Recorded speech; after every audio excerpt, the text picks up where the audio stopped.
نحمد و نصلی علی رسولہ الکریم اما بعد فاعوذ باللہ من الشیطان الرجیم بسم اللہ الرحمن الرحیم رب اشرح لی صدری ویسر لی امری واحلل عقدۃ من لسانی یفقہوا قولی۔ آئیے اگلی آیات کا آغاز کرتے ہیں۔ آیت نمبر 83۔ وَيَسْأَلُونَكَ عَنْ ذِي الْقَرْنَيْنِ قُلْ سَأَتْلُو عَلَيْكُمْ مِنْهُ ذِكْرًا۔ یہ لوگ آپ سے ذی القرنین کے بارے میں پوچھتے ہیں، آپ کہیے کہ ابھی میں آپ لوگوں کو اس کا حال بتاتا ہوں۔ جیسے کہ اس سورت کے تعارف میں گزر چکا ہے کہ مشرکین مکہ نے حضور صلی اللہ علیہ وسلم سے 3 سوالات کیے تھے۔ پہلا سوال روح سے متعلق تھا، دوسرا اصحاب الکہف کے، اور تیسرا ذوالقرنین کے بارے میں سوال کیا گیا تھا۔ روح سے متعلق سورہ اسراء آیت نمبر 85 میں بتایا جا چکا ہے، اور اصحاب الکہف کا واقعہ اس سورت کے ابتدا میں آ چکا ہے۔ اب ذی القرنین کا واقعہ بیان کیا جا رہا ہے۔ ذی القرنین کے بارے میں جو سوال کیا تھا وہ یہ تھا کہ اس شخص کا حال بتائیں جس نے مشرق سے مغرب تک پوری دنیا کا سفر کیا۔ قرآن کریم نے بتایا کہ اس شخص کا نام ذوالقرنین تھا۔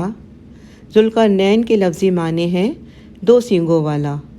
یہ کسی نامعلوم وجہ سے ایک بادشاہ کا لقب تھا۔ قرآن کریم نے اس بادشاہ کی تفصیلات نہیں بتائیں کہ وہ کون تھا اور کس زمانے میں تھا۔ البتہ ہمارے زمانے کے بیشتر محققین کا رجحان یہ ہے کہ وہ ایران کا بادشاہ سائرس تھا، جس نے بنی اسرائیل کو بابل کی جلاوطنی سے نجات دلا کر انہیں دوبارہ فلسطین میں آباد کیا تھا۔ قرآن کریم نے اتنا بتایا کہ انہوں نے 3 لمبے سفر کیے، پہلے دنیا کی انتہائی مغربی آبادی تک، دوسرا انتہائی مشرقی آبادی تک، اور تیسرا انتہائی شمالی علاقے تک، جہاں انہوں نے یاجوج اور ماجوج کے وحشیانہ حملوں سے لوگوں کو بچانے کے لیے ایک دیوار تعمیر کی تھی۔ آیت نمبر 84 and 85۔ اِنَّا مَكَّنَّا لَهُ فِي الْأَرْضِ وَآتَيْنَاهُ مِن كُلِّ شَيْءٍ سَبَبًا۔ بے شک ہم نے اسے زمین میں حکومت عطا کی اور اسے ہر طرح کے اسباب اور وسائل مہیا کیے۔ 85۔ فَأَتْبَعَ سَبَبًا۔ تو وہ ایک مہم کا سر و سامان لے کر چل پڑا۔ یہاں سے ان باتوں کا بیان شروع ہے جو اللہ تعالیٰ نے ذوالقرنین کے بارے میں رسول کریم صلی اللہ علیہ وسلم کو بذریعہ وحی بتائی تھی۔ اللہ تعالیٰ نے اسے فوجی طاقت، مال اور دولت، فکر اور نظر، اور عظیم شہرت اور دبدبہ دیا تھا، اور ہر چیز کو حاصل کرنے کا ذریعہ بھی عطا کیا تھا، یعنی علم، طاقت، آلات اور اسلحہ اور دیگر تمام وسائل اسے مہیا تھے، اور ان تمام وسائل اور ذرائع کو استعمال کر کے وہ انتہائی مشرق اور مغرب تک پہنچ گیا۔ اللہ سبحانہ تعالیٰ نے اسے جو وسائل یعنی ریسورسز دیے تھے، اس نے ان کو بہترین طریقے سے استعمال کیا اور فتوحات کر کے آگے بڑھتا رہا، اور اس کے ساتھ ساتھ لوگوں کے ساتھ بھی اس کا رویہ بہت ہمدردانہ تھا، اور وہ ان کی مدد کے لیے ہر وقت تیار رہتا تھا۔ یعنی ذوالقرنین اللہ کا نیک بندہ تھا، اور اس کا مقصد بھی بہت نیک تھا کہ اللہ کے دین کا غلبہ کرنا۔ حتیٰ اذا بلغ مغرب الشمس، یہاں تک کہ جب وہ سورج کے غروب ہونے کی جگہ تک پہنچا۔ وجدها تغرب في عین حمیئہ، اس نے اسے غروب ہوتے ہوئے پایا ایک گدلے چشمے میں۔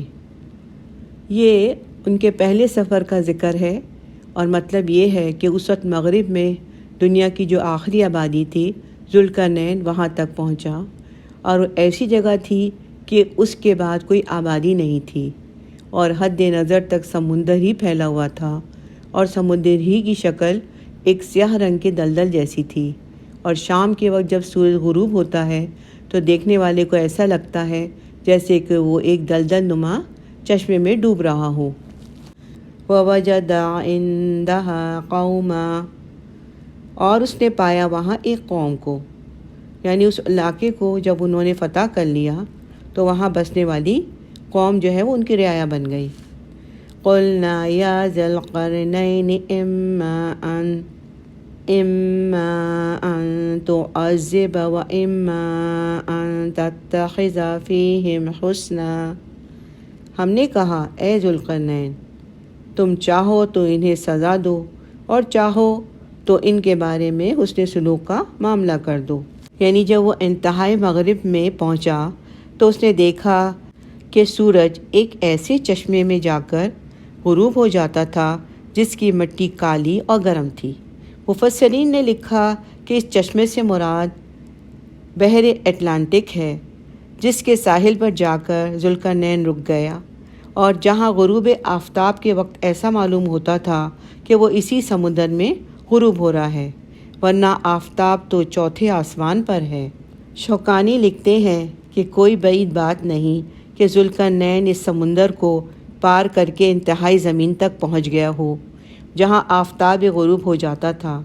وہاں اسے ایک قوم ملی جس پر اللہ تعالیٰ نے اسے غالب اور حاکم بنا دیا، اور انہیں اس نے دین ابراہیمی کی دعوت دی تھی، تو کچھ لوگوں نے قبول کیا اور کچھ لوگوں نے انکار کر دیا۔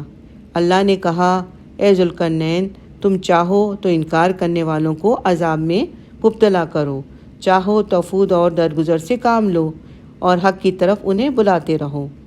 جن لوگوں نے کہا کہ ذوالقرنین نبی تھے، انہوں نے اسی آیت کی روشنی میں کہا ہے، اور جو لوگ ان کے نبی ہونے کے قائل نہیں ہیں تو وہ کہتے ہیں کہ اللہ تعالیٰ نے انہیں یہ بات بذریعہ الہام بتائی تھی۔ آیت نمبر 87۔ قال أما من ظلم فسوف نعذبه ثم يرد إلى ربه فيعذبه عذابا نكرا، اس نے کہا جس نے ظلم کیا ہم اسے سزا دیں گے، پھر وہ لوٹایا جائے گا اپنے رب کی طرف اور وہ اسے بہت بڑا عذاب دے گا۔ یہاں ظلم سے مراد کفر اور شرک ہے۔ آیت نمبر 88 بھی پڑھ لیتے ہیں۔ وَأَمَّا مَنْ آمَنَ وَعَمِلَ صَالِحًا فَلَهُ جَزَاءً الْحُسْنَى وَسَنَقُولُ لَهُ مِنْ أَمْرِنَا يُسْرًا، اور جو کوئی ایمان لایا اور اس نے نیک اعمال کیے تو اس کے لیے ہے اچھی جزا، اور اس سے ہم بات کریں گے اپنے معاملے میں نرمی سے۔ ذوالقرنین نے کہا کہ جو شرک اور کفر کے ذریعے دنیا میں فساد پھیلاتا رہے گا اور دوسروں کو گمراہی کی دعوت دے گا، اسے ہم قید و بند سے گزاریں گے اور قتل کریں گے، اور موت کے بعد قیامت کے دن جب اپنے رب کے پاس جائے گا تو وہ اسے بھی انتہائی سخت عذاب دے گا۔ اور جو میری دعوت کو قبول کرے گا اور اللہ تعالیٰ کی وحدانیت پر ایمان لائے گا اور اللہ کے ساتھ کسی کو شریک نہیں ٹھہرائے گا، نیک عمل کرے گا، اسے قیامت کے دن اللہ تعالیٰ بطور جزائے خیر جنت دیں گے، اور اسے آج ہم کوئی سخت بات نہیں کہیں گے اور نہ ہی کسی ایسے کام کا حکم دیں گے جو اس کے لیے مشکل ہوگا۔ یعنی ہم اہل ایمان نیک لوگوں سے تمام معاملات میں نرمی کا رویہ برتیں گے۔ آیت نمبر 89۔ ثم اتبع سببا، پھر اس نے ایک اور مہم کا سر و سامان تیار کیا۔ مغربی مہم سے فارغ ہونے کے بعد ذوالقرنین نے مشرقی علاقوں کی طرف پیش قدمی کا منصوبہ بنایا۔ آیت نمبر 90۔ حتی اذا بلغ مطلع الشمس، یہاں تک کہ وہ سورج کے طلوع ہونے کی جگہ پر پہنچ گیا۔ وجدها تطلع على قوم نجعل لهم من دونها سترا، اس نے اس کو طلوع ہوتے پایا ایک ایسی قوم پر جس کے لیے ہم نے اس سورج کے مقابل کوئی اوٹ نہیں رکھی تھی۔ کہتے ہیں کہ یہاں وحشی قبائل آباد تھے۔ ان آیات میں ذوالقرنین کے دوسرے سفر کے بارے میں ذکر ہو رہا ہے کہ انتہائی مغرب تک پہنچ جانے کے بعد ذوالقرنین نے مشرق کی طرف واپسی کا راستہ اختیار کیا اور راہ میں جتنی بھی قومیں آئیں انہیں دین ابراہیمی کی دعوت دی۔ جن لوگوں نے اس کی دعوت کو قبول کیا تو انہیں ان کے حال پر چھوڑ دیا، اور جنہوں نے انکار کیا تو انہیں ذلت اور رسوائی سے دوچار کیا، ان کے مال کو قبضے میں لے لیا، اور ان قوموں میں سے ایسے لوگوں کو اپنے ساتھ کر لیا جن کے ذریعے دوسری قوموں پر غلبہ حاصل کرنے میں مدد مل سکتی ہے، یہاں تک کہ وہ سورج طلوع ہونے کی جگہ یعنی انتہائی مشرق تک پہنچ گیا۔ وہاں اس نے ایک ایسی قوم کو پایا جو تمدن سے بالکل عاری تھی، اور وہ ننگ دھڑنگ رہتی تھی، نہ ان کے مکانات تھے، نہ وہاں کوئی درخت تھا جو انہیں آفتاب کی تمازت سے بچاتا۔ سعد بن جبیر کہتے ہیں کہ وہ لوگ سرخ رنگ کے پستہ قد لوگ تھے جو غاروں میں رہتے تھے اور مچھلیاں کھاتے تھے۔ آیت نمبر 91۔ کذالک، پھر ایسا ہی ہوا، وقد احطنا بما لدیہ خبرا، اور ہم پوری طرح باخبر تھے اس کے احوال سے، یعنی پھر یہاں بھی ویسا ہی معاملہ ہوا جیسے کہ پچھلی مہم کے سلسلے میں ہوا تھا کہ اللہ تعالیٰ نے انہیں مکمل فتح عطا فرمائی اور علاقے میں آباد قبائل سے معاملات میں نرمی یا سختی کرنے کا پورا اختیار دیا۔ یہاں بھی ذوالقرنین نے ظالم اور شریر لوگوں کے ساتھ سختی کی، جبکہ نیک اور شریف لوگوں کے ساتھ نرمی کا رویہ اختیار کرنے کا عزم کیا۔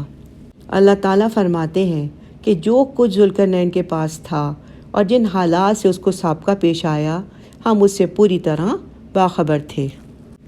اللہ سبحانہ تعالیٰ نے ذوالقرنین کو دنیا میں بہت ہی اونچا مقام اور بڑی ہی عظیم سلطنت دی تھی، جس کا کچھ حال ہم پڑھ کر آ چکے ہیں، اور اس کی قوت، فوج کی کثرت اور اس کی تعداد اور دیگر مادی اور روحانی اسباب اور وسائل کا صحیح اندازہ تو صرف اللہ ہی کو تھا۔ آیت نمبر 92۔ ثم اتبع سببا، پھر اس نے ایک اور مہم کا سر و سامان کیا۔ آیت نمبر 93۔ حتی اذا بلغ بین السدین، یہاں تک کہ جب وہ دو دیواروں کے درمیان پہنچا۔ سد دیوار کو کہتے ہیں، اور دو دیواروں سے مراد یہاں پر دو پہاڑی سلسلے ہیں۔ وجد من دونہما قوما لا یکادون یفقہون قولا، تو ان کے اندرونی جانب ایسے لوگوں کو پایا جو تقریباً کوئی بات نہیں سمجھتے تھے۔ انتہائی مشرق تک پہنچ جانے کے بعد ذوالقرنین نے مشرق اور مغرب کے درمیان شمال و مغرب کا راستہ اختیار کیا۔ یہ ذوالقرنین کے تیسرے سفر کا ذکر ہے، اور چلتا ہوا انتہائی شمال مغرب میں ایسی جگہ پہنچ گیا جہاں دونوں طرف دو اونچے اور لمبے پہاڑ تھے، اور دونوں کے درمیان ایک جگہ خالی تھی۔ وہاں انسانوں کی ایک ایسی جماعت رہتی تھی جو کوئی بات نہیں سمجھ پاتی تھی، اس لیے ان کی زبان عجیب و غریب تھی، اور ان کے اندر سمجھنے کی صلاحیت بھی کم تھی، مگر پھر بھی انہوں نے کسی نہ کسی طرح ذوالقرنین کے سامنے اپنا مدعا بیان کر ہی دیا۔ ممکن ہے جو گفتگو ہوئی ہو وہ یا تو کسی ترجمان کے ذریعے ہوئی ہو یا اشاروں میں ہوئی ہو۔ اب ان دونوں پہاڑوں کے بارے میں لوگوں کی کئی اقوال ہیں۔ کسی نے کہا کہ وہ ارمینیا اور آذربائیجان کے علاقے میں دو پہاڑ ہیں۔ کسی نے لکھا کہ وہ ترکی کا مشرقی علاقہ ہے جہاں ترکی کی سرحد ختم ہو جاتی ہے۔ امام ابن حزم نے اپنی کتاب الملل و النحل میں لکھا ہے کہ وہ جگہ انتہائی شمال میں دنیا کے آخری کنارے پر ہے۔ رازی نے لکھا ہے کہ بظاہر وہ جگہ شمال میں واقع ہے۔ ذوالقرنین نے دونوں پہاڑوں کے درمیان اس کھلی جگہ کو بند کر دیا، اور جسے یاجوج اور ماجوج آبادی کی طرف آنے کے لیے بطور راستہ استعمال کرتے تھے۔ قرآن کریم بتاتا ہے کہ وہ لوگ دونوں پہاڑوں کے پیچھے رہتے ہیں اور ان کی سرزمین بہت کشادہ ہے اور بحر اٹلانٹک تک پھیلی ہوئی ہے۔ آیت نمبر 94۔ قالوا یا ذا القرنین ان یأجوج ومأجوج مفسدون فی الارض، انہوں نے کہا اے ذوالقرنین، یاجوج اور ماجوج زمین میں بہت فساد مچانے والے لوگ ہیں۔ فَهَلْ نَجْعَلُ لَكَ خَرْجًا عَلَىٰ أَن تَجْعَلَ بَيْنَنَا وَبَيْنَهُمْ سَدًّا، تو کیا ہم آپ کو کوئی معاوضہ ادا کریں کہ اس کے عوض آپ ہمارے اور ان کے درمیان ایک دیوار بنا دیں، یعنی آپ ان پہاڑوں کے درمیان واقع اس واحد قدرتی گزرگاہ کو بند کر دیں تاکہ یاجوج اور ماجوج ہم پر حملہ آور نہ ہو سکیں۔ یاجوج اور ماجوج کی مزید تفصیلات معلوم کرنے کے لیے بیوٹی آف اسلام میں علامات قیامت کی ویڈیو نمبر 12 کو آپ دیکھیں، تو اس کے اندر یاجوج اور ماجوج کے متعلق مزید معلومات ہیں۔ آیت نمبر 95۔ قال ما مکنی فیہ ربی خیر، اس نے کہا جو کچھ مجھے دے رکھا ہے اس میں میرے رب نے وہ بہت بہتر ہے، یعنی مجھے تمہاری کسی معاوضے کی ضرورت نہیں ہے، اس سے بہتر مال تو میرے رب نے مجھے پہلے ہی عطا کر رکھا ہے، بہرحال میں پھر بھی تمہاری اس مسئلے کا حل کیے دیتا ہوں۔ فَأَعِينُونِي بِقُوَّةٍ أَجْعَلْ بَيْنَكُمْ وَبَيْنَهُمْ رَدْمًا، البتہ تم لوگ میری مدد کرو، قوت یعنی محنت کے ذریعے سے میں تمہارے اور ان کے درمیان ایک مضبوط دیوار بنا دوں گا۔ دیوار بنانے کے لیے جو مادی وسائل اور اسباب چاہیے، یعنی جو ریسورسز چاہیے، وہ میں مہیا کر لوں گا۔ آپ لوگ اس سلسلے میں محنت اور مشقت اور افرادی قوت یعنی مین پاور کے ذریعے میرا ہاتھ بٹائیں۔ آیت نمبر 96۔ آتونی زبر الحدید، لاؤ میرے پاس تختے لوہے کے، حتی اذا ساوی بین الصدفین، یہاں تک کہ جب اس نے برابر کر دیا دونوں اونچائیوں کے درمیان کی جگہ کو، جب لوہے کے تختوں کو جوڑ کر انہوں نے دونوں پہاڑوں کے درمیانی درے میں دیوار کھڑی کر دی تو کہا قال انفخوا، اس نے کہا کہ اب آگ دہکاؤ، یعنی اس نے بڑے پیمانے پر آگ جلا کر ان تختوں کو گرم کرنے کا حکم دے دیا۔ حتی اذا جعلہ نارا، یہاں تک کہ جب بنا دیا اس نے اس کو آگ کی مانند، یعنی جب لوہے کے وہ تختے گرم ہو کر سرخ ہو گئے تو قال آتونی افرغ علیہ قطرا، اس نے کہا لاؤ میرے پاس میں ڈال دوں اس پر پگھلا ہوا تانبا، اور یوں ذوالقرنین نے لوہے کے تختوں اور پگھلے ہوئے تانبے کے ذریعے ایک انتہائی مضبوط دیوار بنا دی۔ دیوار تعمیر کرنا ایک بہت بڑا کارنامہ تھا، یعنی آج سے سینکڑوں سال پہلے لوہے اور تانبے کی اتنی بڑی اور اتنی مضبوط دیوار بنانا کوئی آسان کام نہیں تھا، بہت مشکل کام تھا۔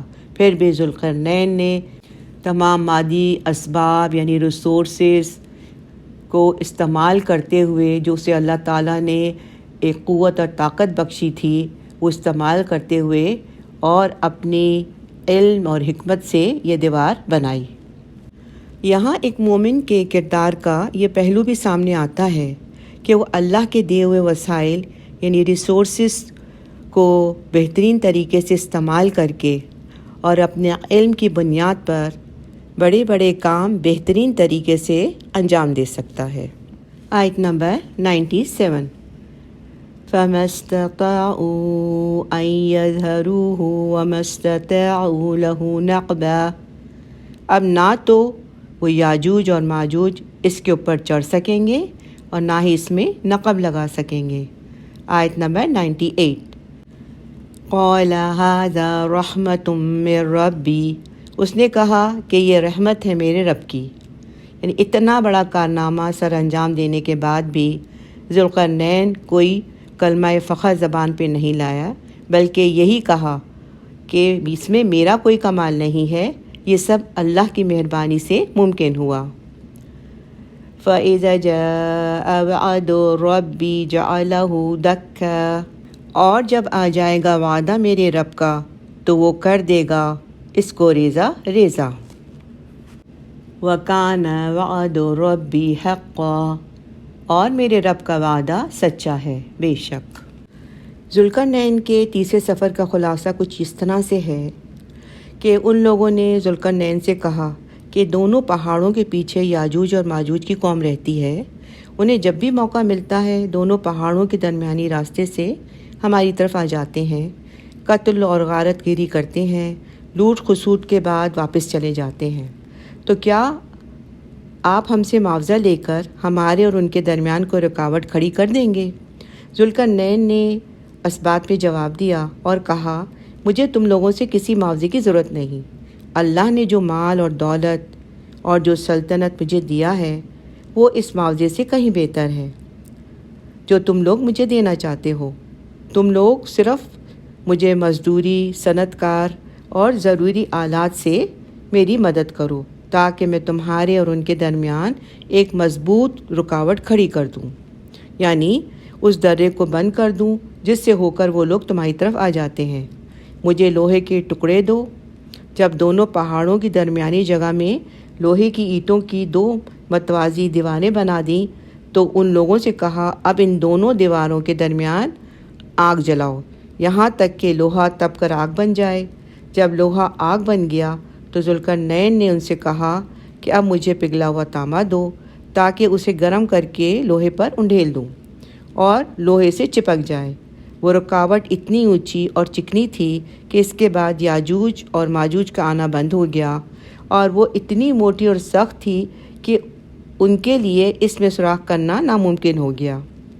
ذوالقرنین نے کہا کہ یہ دیوار یہاں رہنے والوں کے لیے میرے رب کی رحمت ہے، اور اب یاجوج اور ماجوج کے لوگ اس راہ سے آ کر ان پر ظلم و ستم نہیں ڈھائیں گے، لیکن جب قیامت کے قریب یاجوج اور ماجوج کے نکلنے کا وقت آئے گا تو اللہ تعالیٰ اس رکاوٹ کے ریزے ریزے کر دے گا اور زمین برابر ہو کر پہلے کی طرح راستہ بن جائے گی، اور اللہ کا وعدہ برحق ہے کہ قیامت آئے گی اور انسانوں کو ان کے اعمال کے مطابق جزا اور سزا اللہ سبحانہ تعالیٰ دیں گے۔ یاجوج اور ماجوج کے بارے میں کہا جاتا ہے، جو قدیم روایات میں ہے، اس کے مطابق حضرت نوح علیہ السلام کے بعد نسل انسانی آپ کے 3 بیٹوں سام، حام اور یافس سے چلی، اور کہتے ہیں کہ جو یاجوج اور ماجوج ہیں وہ حضرت نوح علیہ السلام کے بیٹے حضرت یافس کی اولاد میں سے ہیں۔ بہرحال یاجوج اور ماجوج جو لوگ بھی ہیں، اتنی بات تو صحیح احادیث سے ثابت ہے کہ قرب قیامت کے وقت ذوالقرنین کی بنائی ہوئی دیوار پاش پاش ہو جائے گی اور یاجوج اور ماجوج کی فوج امڑ پڑے گی۔ حضرت ابو ہریرہ رضی اللہ تعالیٰ سے روایت ہے کہ وہ لوگ تمام کنوؤں کا پانی پی جائیں گے اور لوگ ان کے ڈر سے قلعوں میں بند ہو جائیں گے، اپنا تیر آسمان کی طرف چلائیں گے تو وہ خون سے لت پت ان کے پاس واپس آ جائے گا، تو وہ کہیں گے کہ ہم نے زمین والوں کو مغلوب کر لیا اور آسمان والوں سے زیادہ بلند مقام والے ہو گئے۔ تب اللہ تعالیٰ ان کی گدیوں میں ایک بیماری پیدا کر دے گا جس کی وجہ سے تمام کے تمام ہلاک ہو جائیں گے۔ رسول صلی اللہ علیہ وسلم نے فرمایا، اس ذات کی قسم جس کے ہاتھ میں محمد کی جان ہے، زمین کے چوپائے ان کے گوشت کھا کر موٹے ہو جائیں گے اور اللہ کا شکر ادا کریں گے۔ آیت نمبر 99۔ وَتَرَكْنَا بَعْضَهُمْ يَوْمَئِذٍ يَمُوجُ فِي بَعْضٍ، اور ہم چھوڑ دیں گے ان کو اس دن وہ ایک دوسرے میں گتھم گتھا ہو جائیں گے۔ قیامت کے قریب کے واقعات میں سے ایک اہم واقعہ یہ بھی ہے کہ یاجوج اور ماجوج کا ظہور ہوگا۔ وَنُفِخَ فِي الصُّورِ فَجَمَعْنَاهُمْ جَمْعًا، اور سور پھونکا جائے گا پس ہم ان سب کو جمع کر لیں گے۔ اس آیت میں اللہ تعالیٰ فرما رہے ہیں کہ دجال کی موت کے بعد جب یاجوج اور ماجوج نکلیں گے تو وہ بہت زیادہ تعداد میں ہوں گے، اور بہت زیادہ تعداد ہونے کی وجہ سے ایک دوسرے کے ساتھ مل جائیں گے اور ہر طرف مار دھاڑ ظلم و ستم کرنے لگیں گے۔ فتح البیان میں ہے کہ اس وقت حضرت عیسیٰ علیہ السلام مومنوں کو لے کر جبل طور کی طرف چلے جائیں گے، پھر اللہ تعالیٰ ان کی ناکوں میں ایک ایسا کیڑا پیدا کر دیں گے جس سے سب کے سب مر جائیں گے اور مکہ، مدینہ اور بیت المقدس میں داخل نہ ہو سکیں گے اور نہ ان لوگوں تک پہنچ سکیں گے جو ذکر الہی کرتے رہیں گے۔ اچھا، اس آیت کا ایک دوسرا مفہوم بھی ہے، وہ یہ کہ قیامت کے دن جن اور انس آپس میں گڈمڈ ہو جائیں گے اور اسرافیل علیہ السلام سور پھونک دیں گے۔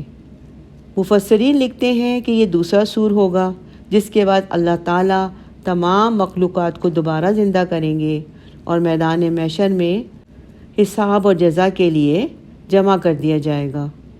دوسرے بیان کے مطابق کہ قیامت کے دن انسان اور جن سب خلط ملط ہو جائیں گے، تو اس کے بارے میں ابن جریر میں ہے کہ جب جن اور انس آپس میں گج جائیں گے، اس دن ابلیس کہے گا کہ میں جاتا ہوں اور معلوم کرتا ہوں کہ کیا بات ہے۔ مشرق کی طرف بھاگے گا، لیکن وہاں فرشتوں کی ایک جماعت دیکھ کر رک جائے گا اور لوٹ کر مغرب کو پہنچے گا، وہاں بھی یہ رنگ دیکھ کر دائیں بائیں بھاگے گا، لیکن چونکہ ہر طرف فرشتوں کا محاصرہ ہوگا تو نا امید ہو کر چیخ و پکار شروع کر دے گا۔ اچانک اسے ایک چھوٹا سا راستہ دکھائی دے گا، اپنی ساری ذریت کو لے کر اس میں چل پڑے گا۔ آگے جا کر دیکھے گا کہ دوزخ بھڑک رہی ہے۔ ایک داروغہ جہنم اس سے کہے گا، اے موذی خبیث، کیا اللہ تعالیٰ نے تیرا مرتبہ نہیں بڑھایا تھا؟ کیا تو جنتیوں میں سے نہ تھا؟ یہ کہے گا کہ آج ڈانٹ ڈپٹ کیوں کر رہے ہو؟ آج تو چھٹکارے کا راستہ بتلاؤ۔ میں اللہ کی عبادت کے لیے تیار ہوں، اگر حکم ہو تو اتنی اور ایسی عبادت کروں کہ روئے زمین پر کسی نے نہ کی ہو۔ داروغہ فرمائے گا کہ اللہ تعالیٰ تیرے لیے ایک فریضہ مقرر کرتا ہے۔ وہ خوش ہو کر کہے گا کہ میں اس کے حکم کی بجاوری کرنے کے لیے پوری طرح سے تیار ہوں۔ حکم ہوگا کہ یہی کہ تم سب جہنم میں چلے جاؤ۔ اب یہ ہکا بکا رہ جائے گا، وہیں فرشتہ اپنے پر سے اسے اور اس کی ذریت کو گھسیٹ کر جہنم میں ڈال دے گا۔ جہنم انہیں لے کر دبوچ لے گی۔ سور کے بارے میں حدیث ہے کہ وہ ایک قرن ہے جس میں پھونک دیا جائے گا۔ پھونکنے والے حضرت اسرافیل علیہ السلام ہوں گے اور حضور صلی اللہ علیہ وسلم فرماتے ہیں کہ میں کیسے چین اور آرام سے بیٹھوں۔ سور والا فرشتہ سور کو منہ سے لگائے، پیشانی جھکائے، کان لگائے ہوئے منتظر بیٹھا ہے کہ کب حکم ہو اور میں پھونک دوں۔ لوگوں نے پوچھا، حضور صلی اللہ علیہ وسلم پھر ہم کیا کہیں؟ فرمایا، حسبنا اللہ و نعم الوکیل، علی اللہ توکلنا۔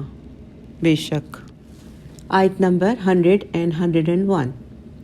آیت نمبر 100۔ وَأَعْرَضْنَا جَهَنَّمَ يَوْمَئِذٍ لِّلْكَافِرِينَ عَرْضًا، اور اس روز ہم جہنم کو کافروں کے لیے سامنے لے آئیں گے کہ دیکھ لو اپنی آنکھوں سے، اسے ہم نے تمہارے انجام کے لیے تیار کر رکھا ہے۔ آیت نمبر 101۔ الَّذِينَ كَانَتْ أَعْيُنُهُمْ فِي غِطَاءٍ عَن ذِكْرِي وَكَانُوا لَا يَسْتَطِيعُونَ سَمْعًا، اور وہ لوگ جن کی نگاہیں پردے میں تھیں میرے ذکر سے اور وہ سن بھی نہیں سکتے تھے، یعنی جو لوگ اندھے اور بہرے ہو کر دنیا سمیٹنے میں لگے ہوئے تھے اور انہوں نے حقیقی رب کو بھلا دیا تھا اور صرف دنیاوی اسباب اور وسائل پر ان کا بھروسہ تھا، اور یہ دنیا ہی ان کی ساری تگ و دور تھی اور تمام کوشش اور کاوش ان کی دنیا کے حصول کے لیے تھی۔ ان کے لیے اللہ تعالیٰ فرما رہے ہیں کہ اس دن اللہ تعالیٰ جہنم کو کافروں کے سامنے لے کر آئیں گے اور وہ اسے دیکھیں گے اور اس کی غیظ اور غضب بھری آواز سن کر شدید غم اور ملال میں مبتلا ہو جائیں گے۔ یہ وہ کفار ہوں گے جن کی آنکھوں پر دنیا کا پردہ پڑا ہوا تھا، انہیں قرآن کریم کی تلاوت اور اس کی آیات پر غور و فکر کرنے کی توفیق ہی نہیں ہوتی تھی، اور ان کی قوت سماعت ایسی ہو گئی تھی کہ حق اور ہدایت کی بات سننے سے بالکل ہی محروم ہو گئے تھے یہ لوگ. یعنی یہ لوگ جہنم میں جائیں گے، اس سے پہلے جہنم کو اور اس کے عذابوں کو دیکھ لیں گے اور یقین کر کے کہ اسی میں داخل ہونے والے ہیں، داخل ہونے سے پہلے ہی جڑنے کڑنے لگیں گے اور غم اور رنج سے نڈھال ہو جائیں گے اور خوف کے مارے گھلنے لگیں گے. صحیح مسلم شریف کی حدیث میں ہے کہ جہنم کو قیامت کے دن گھسیٹ کر لایا جائے گا، جس کی 70,000 لگامیں ہوں گی، ہر لگام پر 70,000 فرشتے ہوں گے. اللہم لا تجعلنا منہم، آمین. الحمدللہ یہاں اس رکوع کا اختتام ہوا. بارک اللہ لی و لکم وآخر دعوانا ان الحمدللہ رب العالمین. سبحانک اللہم و بحمدک نشہد ان لا الہ الا انت نستغفرک و نتوب الیک. آمین یا رب العالمین. السلام علیکم ورحمۃ اللہ وبرکاتہ.